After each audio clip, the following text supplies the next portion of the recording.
So some of you may recall, I have been saying for a while now that the Democrat Party is going to come to a crossroad. Now, I didn't believe that moment was going to come until 28 when they lose again. That was my prediction, and it's still my prediction. But now you're seeing more and more people in the Democrat Party basically come out and say exactly what I have been saying. The Democrat Party is going to have to make a split, okay? The far left and the lunatic left are going to have to go their separate ways, right? The far left is way too far left. They're not going to change. And the lunatic left that just follows along with what the far left says and does, they're going to have to come a lot closer to the center if they're going to have any chance of winning anytime soon. And now you are seeing more and more of, I call the lunatic left, come out and say that. And the latest example of that is Rahm Emanuel.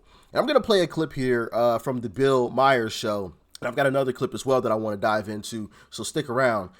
But this is perfectly going to highlight, the clip that I'm going to show you guys later on is perfectly going to highlight what I'm talking about. The Democrat Party is completely divided at this point. They won't say it. Obviously, they're not going to put it on mainstream media, but we see it all around us, and I'm going to talk about that a little bit more. But with that being said, let's dive in. I read that the current mayor of Chicago has an approval rating of 6.6%. Round it up, 7. So, okay. But I mean, you were just the ambassador to Japan. If that was your approval rating in Japan, they would do harakiri on live TV. They would do it at 27. I mean, what's going on in Chicago as the person? Look, I mean, we were talking about this a little earlier. I mean, you have also the mayor of New York not doing well. Obviously, other things also here in Los Angeles not doing well, the mayor here. Look, and then you got mayors like the mayor of San Francisco and other cities that are doing well. So I would say, look, there is a general rule. I had this when I was mayor. Safe streets, strong schools, stable finances. Focus on those 3 things and your city's gonna be fine. We've gone through 5 years where people became way too permissive of culture. They were all, which is why everything's locked up at Walgreens and CVS, and that is a disaster. Yeah. And our school, and I'll say this about our schools. I don't wanna hear another word about the locker room. I don't want to hear another word about the bathroom. You better start focusing on the classroom. I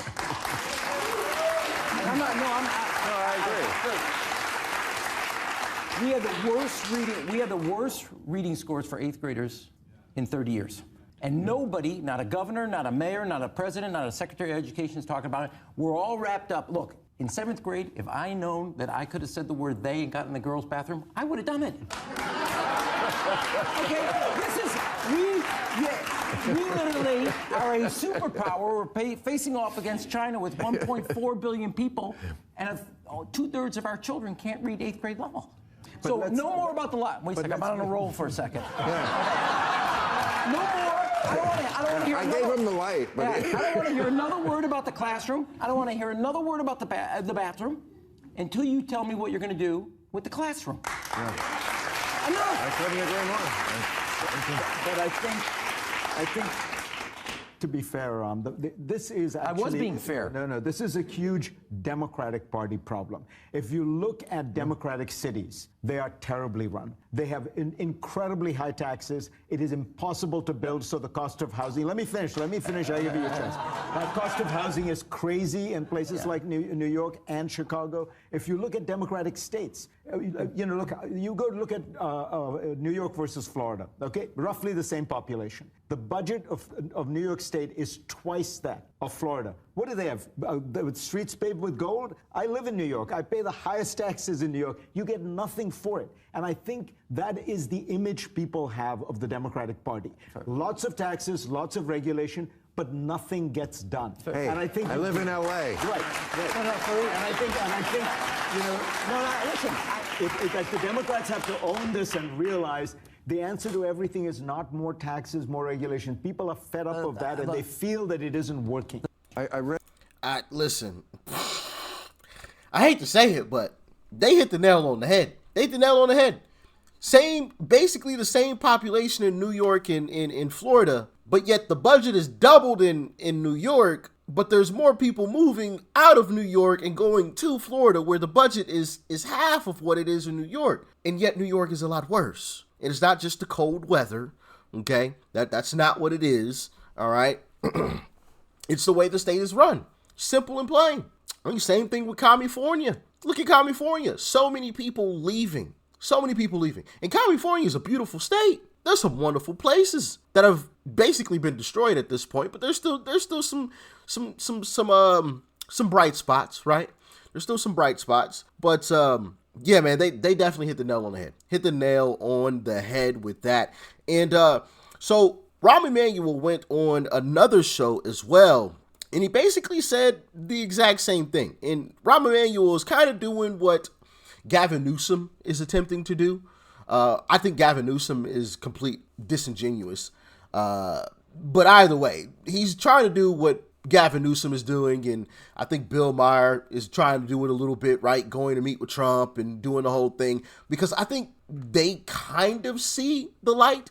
And I say kind of because I don't believe Gavin. I think Gavin, if he gets elected, which, well, first off, let's hope that never happens, but I highly doubt that's going to happen, and I'll show you guys some Democrat polls based on that anyway. If he ever did get elected, he would go right back to being a far left extremist. I mean, just look at California. Look at how well California is run. Yeah, exactly. Not run well at all. So not for 1 second do I think he's all of a sudden seen the light. I think he understands that he has to say these things if he wants to be elected, but I don't think he genuinely believes them. But let's hop into this clip from Rahm Emanuel, because this is a perfect example of the far left versus just the lunatic left. Check it out. I do think the Democrats should stand up not only to fight for their own principles, but to also fight for the people we represent. And for too often, on a whole host of cultural issues, we're off on tangential things that didn't matter to them. Their kids' education, the price of groceries, security of their children's education, the security of their parents. People were missing medications and doctor visits because they couldn't afford them. Things that we broke faith with them on. And so I'm not against fighting, but I want to make sure we're not just fighting for the sake of fighting, but fighting for the sake that people know what we care about, what's in our soul, and what our North Star is. And we ended up fighting for the wrong things. I got to be honest with you. I mean, I was sitting over in Japan for the last 3 years as ambassador. And I learned a lot about Japan. I learned a lot about the Pacific, but I'll tell you eating sushi, having a good time, and then all this shit's going on over here. Shit's blowing up. But you want to know something? Being away from America, you learn a lot about America. Yeah. And I would just tell you, we looked mighty strange. Yeah. Having some of the arguments. We had the luxury of being a superpower. We're having superfluous arguments about things that didn't matter to people. We became not a party that was built on the culture of acceptance, but a party that became an advocate for certain things that, in my view, were just nuts. Nuts. Right. And they weren't core. Now, look, I think you pick. So you say to me, fight. Tell me what we're going to fight about. Because I'm not interested in fighting about. I'll tell you what I think. I'll tell you this. I said this just a minute ago to somebody else. We were really south on kitchen table issues. We weren't really good about the family room issues. I disagree with you. I disagree with you 100 Okay, the only room we were do really well was the bathroom. And that's the smallest room in the house. That is such bullshit. That is total bullshit. That is buying into the right-wing media narrative. And I'm so sick of Democrats like you selling out and saying this. You know who talks about trans people more than anybody? MAGA. MAGA is the most genital obsessed political party I have ever seen. Kamala Harris talked about homeownership. She talked about kitchen table issues. Trump's over there droning on about Hannibal Lecter. Are you kidding me? This is where the Democrats lose, because we're playing the game with the rule book. They've ripped the rule book up and are cramming it down everybody's throat. And Democrats are upset because Joe Biden pardoned his son. We got to fucking fight. They're the gender obsessed weirdos, not us. We're the ones who fight for Social Security. We fight for Medicare. And we're not going to bully trans people. We're not going to fucking do it. I'm not again. I'm not. Look, fine. Hey, let me say this: as mayor, 2016, I dealt with the bathroom issue. It's just not my. It's not my most important issue. It was dealt with, and I appropriately dealt with marriage equality, as I said. Well, it's certainly important to the Republicans. For me, it's just important not to bully them. And I think this is the death knell I'm not of the disagreeing. Democrats. It upsets me. It upsets me so much because we live here in this red state and you see the damage of it, when I see politicians that are supposed to be leaders in the Democratic Party buy into the narrative that Republicans have defined us by, instead of fighting and saying, you're the weirdos that are obsessed with it. Yeah, we're not going to bully some trans kid. And we buy into their narrative. It's why I think we lose. And I have to live in a state where women, rape victims, can't get an abortion because of this bullshit. And so I'm going to fight till the bitter end, and I'm not going to let some MAGA moron define what progressive values are. And I think it's a really dangerous precedent, Mr. Emanuel. I'm sorry, but I have to push back. And I'm not a coastal elite liberal. Listen, you where you choose to live, but I just got to be honest with you. You keep talking about living in this red state craziness. There is U-Haul if you want to move out, but I would just tell you this. My view is there's a whole set of issues, and these are side tangential issues. They're not core, and they're not core to what we believe in. And if you go through presidential history, you go through working for President Biden, President Obama, President Clinton, or President Kennedy, we never got sidetracked on a set of issues. Our main focus was education, economic vitality, and the American dream. And that's where we're going to make our bread and butter. Well, you see what I mean? The far left versus the lunatic left. Okay. Oh, left on left violence. You gotta love it, right? You gotta love it. I need a bag of popcorn at this point, man. I need to sit back and enjoy the show. Listen, Rahm Emanuel is partially correct. He's partially correct. The only thing is, one of the things is, this is the party that he helped create. He and all the rest of the Democrats are responsible for people like what you just saw in that young lady there. That is crazy talk. She said, one of the things that she said, that and this is what Democrats always say, right? Forget we always talk about genitalia. No, we don't. Democrats do. But she said that we bully people.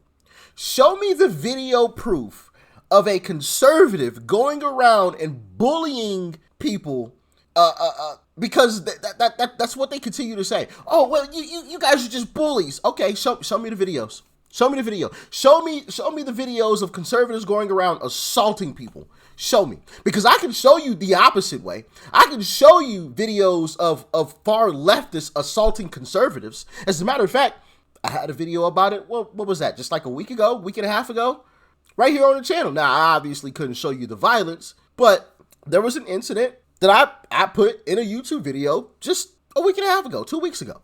And there's obviously a lot more instances of far left violence or far left lunacy. I mean, we could talk about keying Teslas, like you're keying somebody's car simply because the owner of the company is Elon Musk. What? That's crazy talk. Where are all these conservatives keying far leftist cars who have a Kamala bumper sticker on it? Show me. Like this notion that conservatives are violent is bullshit. Now that's the BS part about it, right? She said this is nonsense. No, the nonsense is them lying about conservatives being violent and being bullies. Not the case at all. If that were the case, you could show me the video. And don't tell me that you don't have the videos, because we've all got cell phones, so we've all got high quality cameras, and there's security cameras freaking everywhere. So if you don't have it on tape, it doesn't exist. Simple and plain. It's the way that I see it, but y'all let me know how y'all feel. Now, back to Gavin Newsom, and this is what I wanted to talk about with Gavin Newsom, because this isn't going to work. People like Rahm Emanuel are going to get pushed out of the party. People like Rahm Emanuel are going to be silenced. People like Gavin Newsom are going to be silenced. Even though us on the right, like we know Gavin Newsom is disingenuous. He's not serious about this whole, I want to be more of a centrist type of guy. Nah, that's a load of crap. And you can see in these polls, look where Gavin Newsom is. Look where he is. This is according to a CNN poll. Who do you think the leader of the Democrat Party is? AOC is number 1, Kamala number 2, Bernie Sanders number 3. Gavin Newsom is like down here at what, 7? 1, 2, 3, 4, 5, 6. Yeah, 7. Gavin Newsom's down here at? Wasn't Gavin Newsom like at the top of the list at one point, or close to the top?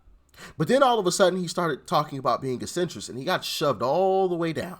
And that is the problem that the Democrat Party is going to run into. You're going to have some folks in the Democrat Party that are going to say some things that in part make sense, but at the same time don't make sense, because The things that are coming out of their mouth make sense, but the fact that they're still a part of the Democrat Party and they realize what's going on doesn't make any sense. So that's why I say they're just lunatics, because if you see the issue, why are you still a part of that party when the other party is basically your party from the 90s? And what I mean by that is the new Republican Party is basically the Democrat Party of the 90s. And it makes sense because Trump used to be a Democrat. There's a lot of former Democrats in the Republican Party at this point. I'm one of them, right?